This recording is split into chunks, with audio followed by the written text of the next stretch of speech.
انا بحس ان احنا دايما واقفين لبعض على الواحده، اللي هو يعني لو قلتي كلمه، لو عملتي موقف، لو كاننا بنصطاد لبعض الاخطاء. ليه الناس السهله بتاعت زمان دي كانت حلوه قوي. السلام عليكم. الفيديو ده كله طاقه ايجابيه، اسمعوه وانتوا هتنبسطوا ان شاء الله. وعلشان كمان تختاروا حاجه من الاتنين اللي هم ايه هقول لكم عليهم. في ناس كده لما بتغيب عنك بتبقى يعني مش مستريح بس مش تعبان، وفي ناس لما بتغيب عنك لا بتبقى متضايق قوي، يعني في الغياب بتاعهم ما بتبقاش مستريح. يعني النوعين دول مش شرط يكونوا وحشين، دول كويسين، بس فيهم نوع صعب ونوع سهل. زي صحابي، انا عندي صاحبتين صحاب عمري، يعني صحاب من بتوع زمان اللي ما يتعوضوش. فيهم واحدة كل ما اغيب عنها واجي مثلا بعد فترة اكلمها الاقيها متضايقة قوي وبتعنفني وبتضايقني. انت ليه بقالك كتير ما كلمتنيش؟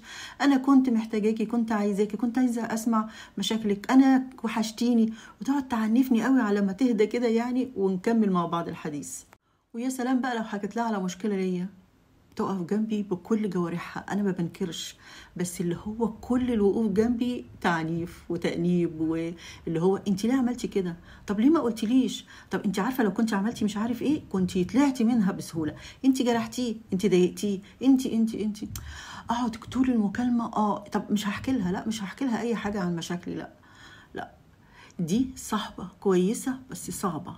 في الصحبه التانيه بقى السهله، يا سلام، بحب اكلمها كتير قوي، مع انها بتحبني زي التانية يمكن اقل كمان، لكن دايما سهلة، دايما بتسمعني وهي ساكتة. دايما حتى لما بتيجي بتعاتبني كده بمنتهى السهولة، ما بتطلعنيش غلط. بتمسك اي مشكلة انا بقولها لها الحاجة الايجابية الاول، وبعدين تبقى تمسك السلبية.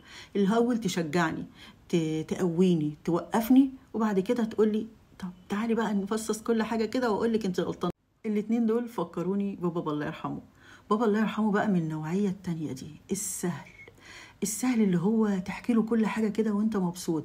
السهل الممتع كده اللي هو ايه ده، يا بنتي صح، يا برافو عليك، عينيا، انتي كده صح، بس تعالي بقى كده يعني بصي انتي قلتي لي كذا كذا كذا، برافو عليكي فيها، بس في الاخر بقى انتي عملتي كذا، ما ضيعتيش الحلو، بس كان المفروض لو عملتي كذا يا كانت تكمل بقى معاكي.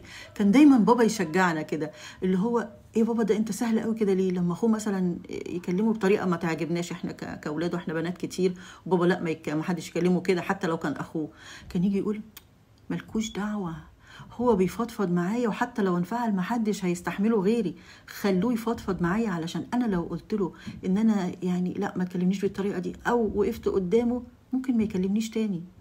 يعني في الاخر ربنا يجعلنا من الناس السهله، الناس اللي هي دايما تسمع وما تتضايقش وما تتنرفزش وما تعملش مشاكل مع اللي قدامها، الا بقى لو كان في حاجه تستدعي العكس. يعني العصبيه اللي احنا بقينا فيها دي، ردودنا على بعض بمنتهى العصبيه، انا بحس ان احنا دايما واقفين لبعض على الواحده، اللي هو يعني لو قلتي كلمه، لو عملتي موقف، لو كأننا بنصطاد لبعض الأخطاء. ليه الناس السهلة بتاعت زمان دي كانت حلوة قوي. على فكرة أنا مش بزعم إن أنا من الناس السهلة، أنا برضو يعني زي السواد الأعظم من اللي موجودين دلوقتي حاليا، بتنرفز من أقل حاجة، يمكن بتعصب، بقعد بعد كده مع نفسي وأنب نفسي، وممكن أصالح اللي قدامي حتى لو كان هو غلط الأول، بس ما كانش المفروض يبقى رد فعلي كده. بس بقول لا، يا ريتني كنت من الناس السهلة دي. ولا انتوا ايه رأيكم؟ مين فيكم سهل كده وبيتكلم بمنتهى الهدوء ويمتص اللي قدامه، ودايما كده في عتابه يبقى سهل، وفي خصامه سهل، وفي قعدته سهلة؟ ربنا يجعلنا منهم والله. يلا السلام عليكم.